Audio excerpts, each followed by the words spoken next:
আলোচনায় অগ্রগতি হলো পরমাণু ইস্যুতে অনড় অবস্থানে যুক্তরাষ্ট্র ও ইরান। সমৃদ্ধ ইউরেনিয়াম ওয়াশিংটনের কাছে হস্তান্তরের দাবি ট্রাম্পের, তেহরানের প্রত্যাখ্যান।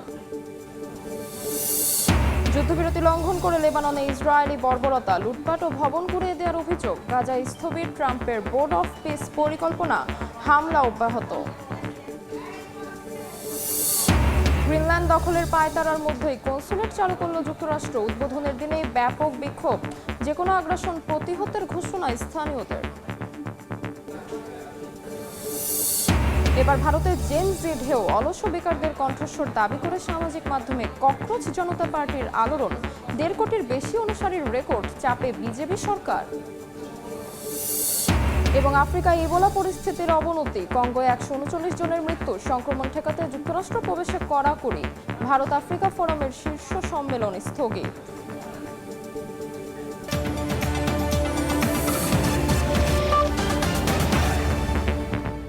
আন্তর্জাতিক সময়ের সঙ্গে আছে আমি। আলোচনায় অগ্রগতি হলো পরমাণু ইস্যুতে এখনও কঠোর অবস্থানে যুক্তরাষ্ট্র ও ইরান। তেহরানের উচ্চমাত্রায় সমৃদ্ধ ইউরেনিয়াম যুক্তরাষ্ট্রের কাছে হস্তান্তরের দাবি জানিয়েছে প্রেসিডেন্ট ডোনাল্ড ট্রাম্প। তবে পারমাণবিক উপাদান কোনোভাবেই হাতছাড়া করা হবে না বলে সাফ জানিয়েছেন ইরানের সর্বোচ্চ ধর্মীয় নেতা মোস্তফা খামেনি।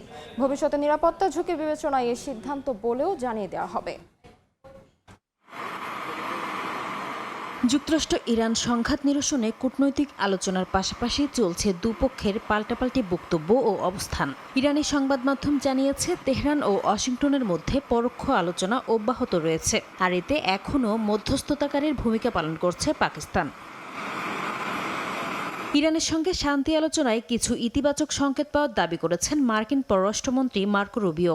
এখনই অতিরিক্ত আশাবাদী হওয়ার সময় নয় উল্লেখ করে তিনি জানান, আগামী কয়েকদিনের পরিস্থিতি নির্ধারণ করবে আলোচনা কোন দিকে যাবে।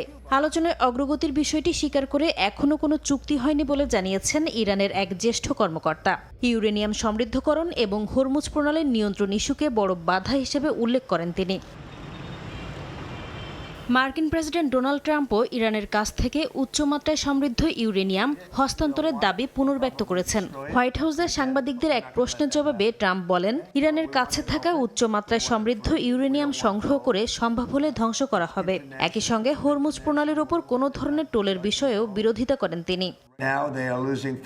আমরা উচ্চমাত্রায় সমৃদ্ধ ইউরেনিয়াম ফিরিয়ে আনবো, এটা আমাদের দরকার নেই, চাইও না। আমরা সেটা ধ্বংস করে দেব, কিন্তু ইরানকে তা রাখতে দেব না। এদিকে ইরানের পারমাণবিক উপাদান বিদেশে না পাঠানোর নির্দেশ দিয়েছেন দেশটির সর্বোচ্চ নেতা মোস্তফা খামেনি। ইউরেনিয়াম বাইরে পাঠালে ভবিষ্যতে তেহরানের ওপর যুক্তরাষ্ট্র ও ইসরায়েলের হামলার ঝুঁকি আরও বাড়ার আশঙ্কা থেকে এ সিদ্ধান্ত নেওয়া হয়েছে বলে জানায় রয়টার্স। তবে যুক্তরাষ্ট্রের জন্য ইরান নিজেই পারমাণবিক উপাদানকে কম শক্তিশালী বা কম ঘনত্বে পরিণত করবে বলেও তথ্য উঠে এসেছে বিভিন্ন সংবাদ মাধ্যমে। ইরানের সঙ্গে যুদ্ধের সময় ইসরায়েলকে রক্ষা করতে যুক্তরাষ্ট্রের ক্ষেপণাস্ত্র প্রতিরক্ষা মজুতের বড় অংশ শেষ হয়ে গেছে বলে জানিয়েছে দ্য ওয়াশিংটন পোস্ট। এদিকে ফক্স নিউজের নতুন এক জরিপে দেখা গেছে 60% আমেরিকান ইরানের সঙ্গে চলমান যুদ্ধের বিরোধিতা করছে। বাড়ছে জনমনে অসন্তোষও। নাসরিন রুমি, সময় সংবাদ। ঈদ লাগছে মনে? বিকাশ পেমেন্ট সবখানে। দেশ জুড়ে বিকাশ পেমেন্টে পাচ্ছেন 8,000 টাকার বেশি অফার। যুদ্ধবিরতির মধ্যে লেবাননে হামলা অব্যাহত রেখেছে ইসরায়েল। স্থানীয় সময় বৃহস্পতিবারও অন্তত 4 জন নিহত হয়েছেন, আহত হয়েছেন 9 জন। বিভিন্ন প্রতিষ্ঠানে লুটপাট ও ভবন গুঁড়িয়ে দেওয়ার অভিযোগ উঠেছে নেতানিয়াহু বাহিনীর বিরুদ্ধে। এমন পরিস্থিতিতে হিজবুল্লাহকে সহায়তার অভিযোগ লেবাননের 9 ব্যক্তির ওপর নতুন নিষেধাজ্ঞা দিয়েছে যুক্তরাষ্ট্র। ওয়াশিংটনের এমন পদক্ষেপের নিন্দা জানিয়েছে হিজবুল্লাহ। লেবাননের দক্ষিণাঞ্চলে দিন দিন বেড়েই চলেছে ইসরায়েলি আগ্রাসন। হামলার লক্ষ্যবস্তু থেকে বাদ যাচ্ছে না হাসপাতাল, এতিমখানা থেকে শুরু করে বেসামরিক স্থাপনাও। স্থানীয় সময় বৃহস্পতিবারও দেশটির তেবনিন শহরে একটি হাসপাতালের পাশে দখলদাররা বিমান হামলা চালালে হতাহত হন কয়েকজন। এছাড়া শাওকিন শহরে এতিমখানার আশপাশে গোলাবর্ষণের কারণে আতঙ্ক ছড়িয়ে পড়ে পুরো এলাকায়। দেশটির স্বাস্থ্য মন্ত্রণালয় বলছে, মার্চের পর থেকে ইসরায়েলি হামলায় অন্তত 16টি হাসপাতাল ক্ষতিগ্রস্ত হয়েছে। স্বাস্থ্যকর্মী সহ নিহত হয়েছেন অন্তত 116 জন। ইসরায়েলি হামলার পাশাপাশি সামনে এসেছে অঞ্চলটিতে লুটপাট ও ধ্বংসযজ্ঞের তথ্য। ইসরায়েলি দৈনিক হারেজ্জে প্রকাশিত এক প্রতিবেদনে দক্ষিণ লেবাননে চালানো অভিযানে নেতানিয়াহু বাহিনীর বিরুদ্ধে ব্যাপক লুটপাটের অভিযোগ আনা হয়েছে। 5 সেনার সাক্ষ্যের ভিত্তিতে ওই প্রতিবেদনে কারণ ছাড়াই স্কুল, ক্লিনিক ও বেসামরিক স্থাপনা গুঁড়িয়ে দেওয়ারও অভিযোগ উঠে এসেছে। দক্ষিণ লেবাননে ইসরায়েলি বাহিনীর অবস্থান লক্ষ্য করে আবারও ড্রোন হামলার দাবি করেছে হিজবুল্লাহ। নাকুরা, তাইর, হারফা ও দিবিল এলাকায় হামলার কথা জানিয়েছে গোষ্ঠীটি। এ অবস্থায় সব পক্ষকে যুদ্ধবিরতি চুক্তি এবং আন্তর্জাতিক মানবাধিকার আইন মেনে চলার আহ্বান জানিয়েছে জাতিসংঘ। এদিকে হিজবুল্লাহর সঙ্গে সংশ্লিষ্টতার অভিযোগে লেবাননের 9 ব্যক্তির ওপর নতুন করে নিষেধাজ্ঞা দিয়েছে যুক্তরাষ্ট্র। তালিকায় হিজবুল্লাহর কয়েকজন সংসদ সদস্য, আমাল আন্দোলনের নেতা এবং লেবাননের 2 সামরিক কর্মকর্তাও রয়েছেন। একই সঙ্গে সশস্ত্র সংগঠনটির অর্থায়ন বন্ধে তথ্য দিলে $1 কোটি পুরস্কারেরও ঘোষণা করেছে ওয়াশিংটন। চলমান সংঘাতের প্রভাবে গভীর অর্থনৈতিক সংকটে পড়েছে লেবানন। চলতি বছর অর্থনীতি 7 থেকে 10% পর্যন্ত সংকুচিত হতে পারে বলে ইঙ্গিত দিয়েছেন দেশটির অর্থমন্ত্রী ইয়াসিন জাবের। নাসরিন রুমি, সময় সংবাদ। আন্তর্জাতিক সময় আরও থাকছে। কলকাতায় যৌথ নদী কমিশনের বৈঠক আজ। আলোচনার কেন্দ্রে গঙ্গার পানি বন্টন চুক্তি নবায়ন ইস্যু। কারিগরি কমিটির প্রতিবেদনে ঠিক হবে পরবর্তী আলোচনার রূপরেখা। গাজায় বিভিন্ন এলাকায় ইসরায়েলি হামলায় অন্তত 5 জন নিহত হয়েছেন, আহত হয়েছেন বেশ কয়েকজন। মানবিক সহায়তা সংস্থাগুলো বলছে নিরাপদ আশ্রয় এখন মানুষ নিরাপত্তাহীনতার মধ্যে রয়েছেন। এদিকে গাজাগামী সুমুদ ফ্লোরিডার একটি জাহাজ থেকে আটক শতাধিক কর্মী তুরস্কে পৌঁছেছেন। আটক অবস্থায় নির্যাতন ও দুর্ব্যবহারের অভিযোগ করেছেন তারা। অন্যদিকে উপত্যকার ভবিষ্যৎ নিয়ে মার্কিন প্রেসিডেন্ট ডোনাল্ড ট্রাম্পের বোর্ড অফ পিস পরিকল্পনাও স্থবির অবস্থায় রয়েছে। যুদ্ধবিরতির অব্যাহত থাকলেও গাজায় ত্রাণ প্রবেশ এখনও সীমিত। যুক্তরাষ্ট্রের নতুন বড় কূটনৈতিক হাব উদ্বোধনকে কেন্দ্র করে ব্যাপক বিক্ষোভ হয়েছে। স্থানীয় সময় বৃহস্পতিবার গ্রিনল্যান্ডের রাজধানী নুকে অবস্থিত যুক্তরাষ্ট্রের নতুন বড় কূটনৈতিক হাব উদ্বোধন করা হয়। তবে এই উদ্বোধন ঘিরে রাস্তায় নেমে আসে কয়েকশো মানুষ। প্রেসিডেন্ট ডোনাল্ড ট্রাম্পের আর্কটিকে প্রভাব বাড়ানোর পরিকল্পনার বিরোধিতা করে স্থানীয়রা রাস্তায় নামেন। এ সময় গ্রিনল্যান্ডের পতাকা হাতে বিক্ষোভকারীদের স্লোগান দিতে দেখা যায়। এদিকে নতুন দূতাবাসটি কূটনৈতিক কার্যক্রম আরও বিস্তৃত করার সুযোগ তৈরি করবে বলে জানিয়েছে মার্কিন পররাষ্ট্র দফতর। অ্যালটেক অ্যালুমিনিয়াম, গড়ে উঠছে আগামীর শহর। আন্তর্জাতিক সময়ে আরও থাকছে। রাশিয়ার সীমান্ত অঞ্চলে ইউক্রেনের ড্রোন হামলা, 3 রেলকর্মী নিহত। পাল্টা আক্রমণে শিশুসহ আহত 6। পোল্যান্ডে আরও 5000 সেনা মোতায়েনের ঘোষণা ট্রাম্পের। ভারতে রাতারাতি রাজনৈতিক সুনামি বয়ে দিয়েছে জেন জিদের এক অভিনব উদ্ভাবন, ককরোচ জনতা পার্টি সিজিপি।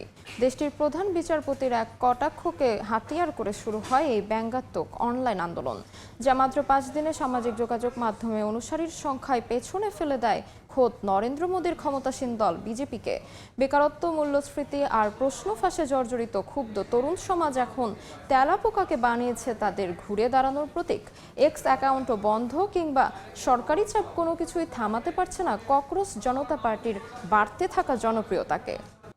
ভারতের কলকাতায় আজ শুরু হচ্ছে গঙ্গা চুক্তি নবায়নে ভারত বাংলাদেশ যৌথ নদী কমিশনের বৈঠক। বিকেলে আলোচনায় বসবেন 2 দেশের প্রতিনিধি দল। বৈঠকে ফারাক্কা থেকে পাওয়া তথ্য এবং চুক্তি বাস্তবায়নের বিষয়গুলো পর্যালোচনা করা হবে। এছাড়া 2 দেশের টেকনিক্যাল কমিটির রিপোর্টের ভিত্তিতে পরবর্তী আলোচনার রূপরেখাও তৈরির কথা রয়েছে।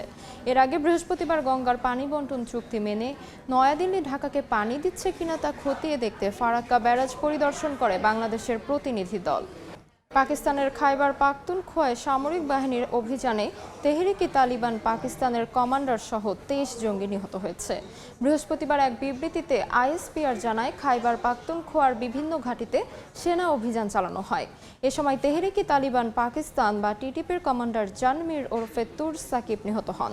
এর আগে তার মাথার দামও ঘোষণা করেছিল পাকিস্তান সরকার। অভিযানে টিটিপির বিভিন্ন গোপন ঘাঁটি থেকে উল্লেখযোগ্য পরিমাণে অস্ত্র, গোলাবারুদ, বোমা তৈরির সরঞ্জাম উদ্ধারের দাবিও করা হয়েছে। রাশিয়ার বিয়াংস অঞ্চলে ইউক্রেনীয় ড্রোন হামলায় 3 রেলকর্মী নিহত হয়েছেন। কিয়েভে পাল্টা হামলা চালিয়েছে রুশ সেনারাও। এতে শিশুসহ আহত হয়েছেন অন্তত 6 জন। রাশিয়া ও বেলারুশ যৌথ পারমাণবিক মহড়ার সমালোচনা করেছেন ইউক্রেনের প্রেসিডেন্ট ভলোদিমির জেলেনস্কি। হুঁশিয়ারি দিয়ে বলেন, মস্কোর সঙ্গে যৌথ কোনো আগ্রাসী পদক্ষেপ নিলে তার পরিণতি হবে ভয়াবহ। তবে বেলারুশের প্রেসিডেন্টের দাবি, এটি সম্পূর্ণ প্রতিরক্ষামূলক মহড়া। এমন পরিস্থিতিতে পোল্যান্ডে অতিরিক্ত 5,000 সেনা পাঠানোর ঘোষণা দিয়েছেন মার্কিন প্রেসিডেন্ট ডোনাল্ড ট্রাম্প। জার্মানি থেকে সেনা প্রত্যাহারের সিদ্ধান্তের 1 সপ্তাহ পরই এ ঘোষণা এলো। গণতান্ত্রিক কঙ্গো প্রজাতন্ত্রে ইবোলা পরিস্থিতি আরও ভয়াবহ রূপ নিয়েছে। এরই মধ্যে মারা গেছেন অন্তত 139 জন। সন্দেহভাজন রোগীর সংখ্যাও 600 ছাড়িয়েছে। প্রকৃত সংখ্যা আরও বেশি হতে পারে বলে সতর্ক করেছে বিশ্ব স্বাস্থ্য সংস্থা। ইতুরি প্রদেশের পর প্রাদুর্ভাব ছড়িয়ে পড়েছে দেশটির বিভিন্ন অঞ্চলে।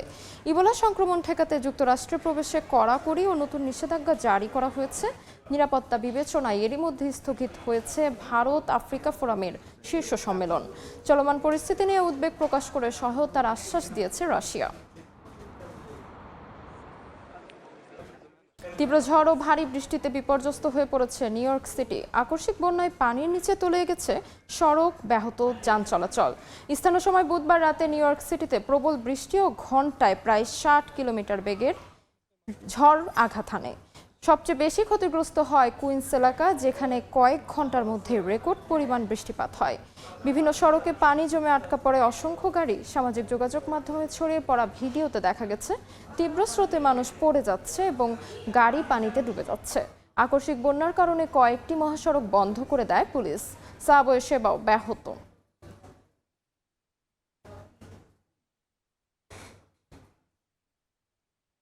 আন্তর্জাতিক সময়ের শীর্ষ সংবাদগুলো জানিয়ে দিচ্ছে আরও একবার। আলোচনায় অগ্রগতি হলো পরমাণু ইস্যুতে অনড় অবস্থানে যুক্তরাষ্ট্র ও ইরান। সমৃদ্ধ ইউরেনিয়াম ওয়াশিংটনের কাছে হস্তান্তরের দাবি ট্রাম্পের, তেহরানের প্রত্যাখ্যান। যুদ্ধবিরতি লঙ্ঘন করে লেবাননে ইসরায়েলি বর্বরতা, লুটপাট ও ভবন গুঁড়িয়ে দেওয়ার অভিযোগ। গাজায় স্থবির ট্রাম্পের বোর্ড অফ পিস পরিকল্পনা, হামলা অব্যাহত। এবং এবার ভারতে জেন জি ঢেউ, অলস বেকারদের কণ্ঠস্বর দাবি করে সামাজিক মাধ্যমে ককরোচ জনতা পার্টি আলোড়ন। 1.5 কোটির বেশি অনুসারীর রেকর্ড, চাপে বিজেপি সরকার।